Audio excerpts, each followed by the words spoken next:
Alors aujourd'hui, je vous emmène à Sprimont dans un poulailler mobile. Ça, c'est vraiment le truc le plus étonnant qu'on ait fait. Et vous allez découvrir comment on produit de bons œufs bio à partir de poules qui voyagent.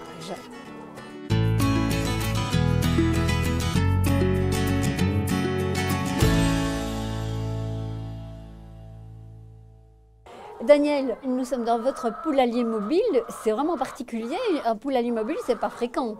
Oui, c'est un concept innovant ici en Belgique.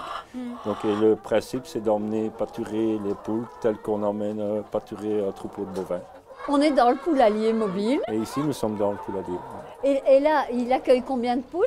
Donc ici, il est agréé pour 225 poules en bio, mais on en a 199. C'est une question de palier par rapport aux normes AFSCA. L'idée, c'est vraiment d'emmener pâturer les poules.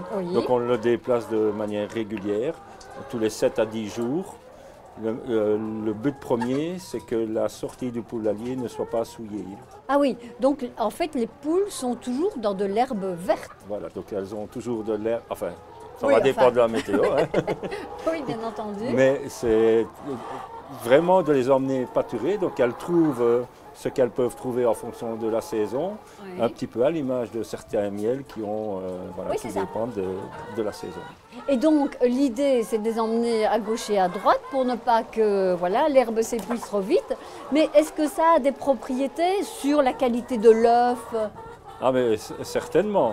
Tout d'abord, ça a le premier intérêt, c'est de respecter au mieux l'éthologie, donc le comportement naturel de la poule. Et puis, le second intérêt pour nous, il est environnemental. Donc, c'est qu'on respecte au mieux la nature et on limite le risque d'accumulation de fientes. Et puis le troisième, c'est par rapport à une agriculture plus familiale, donc proche et de la nature et du consommateur, puisque c'est pour faire de la vente directe. Le quatrième, c'est la qualité très gustative de l'œuf, de par la nourriture qui est au plus proche de la nature qu'on peut se leur offrir. Et vous parlez justement de nourriture, mais tout ce qui est autre que l'herbe dans laquelle elles vont gratter, etc. Vous produisez aussi les céréales pour nourrir donc vos poules. Voilà, donc ça fait 20 ans qu'on est en agriculture biologique. C'est une exploitation à vocation laitière. Et donc on produit également toute la nourriture nécessaire pour les animaux, donc les céréales. Et on a un surplus que l'on va valoriser avec les volailles. Et à terme, on espère être autonome à 100%. Est-ce que la diversification, par exemple avec le poulailler ambulant, on va dire les choses comme ça, mobile, est-ce que c'est pour garder une sorte d'équilibre avec le prix du lait? On sait toutes les polémiques qu'il y a eu autour du prix du lait, de la mauvaise rétribution de votre travail. Bon, oui, de juste. Donc effectivement, c'est une forme de diversification. Comme certains, on fait des gîtes à la ferme. Et c'est ça. Dans notre cas, ce n'est pas une possibilité. Et donc c'est ici une belle opportunité de mettre en fait de projeter notre agriculture dans le futur par rapport à ce que je crois que le consommateur attend. Est-ce que ça veut dire aussi que vos œufs, vous les vendez plus cher que des œufs conventionnels, c'est normal, mais est-ce que vous savez les vendre à un juste prix ou est-ce qu'il faudrait encore les quelques centimes qui vont faire la différence? Non, je pense... Bon, on n'a pas encore entamé la commercialisation pour dire. C'est nouveau, oui. Mais on fixe le prix qui est rémunérateur, donc le prix est juste.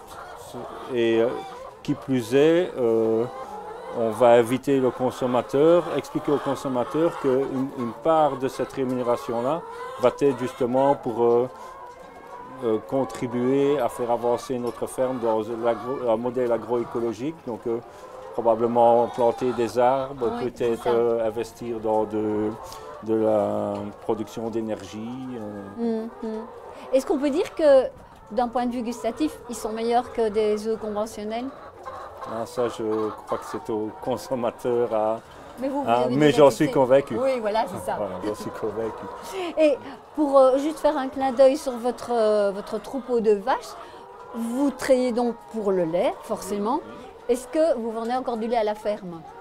On a des clients qui viennent se servir eux-mêmes avec le lait de la ferme. Et on envisage de développer la commercialisation des fromages qui sont faits à partir du lait de la coopérative. Parce que nous livrons tout notre lait à une coopérative bio et chez des transformateurs qui font des fromages. Et alors on veut proposer à notre clientèle des œufs et des fromages faits à partir du lait de la coopérative. Et donc la boucle sera bouclée. Je pense.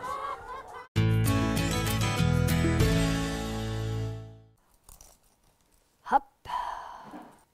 Et voilà, en attendant de vous proposer d'autres saveurs gourmandes la semaine prochaine, je vais déguster de bons œufs bio des poules et du poulalier mobile.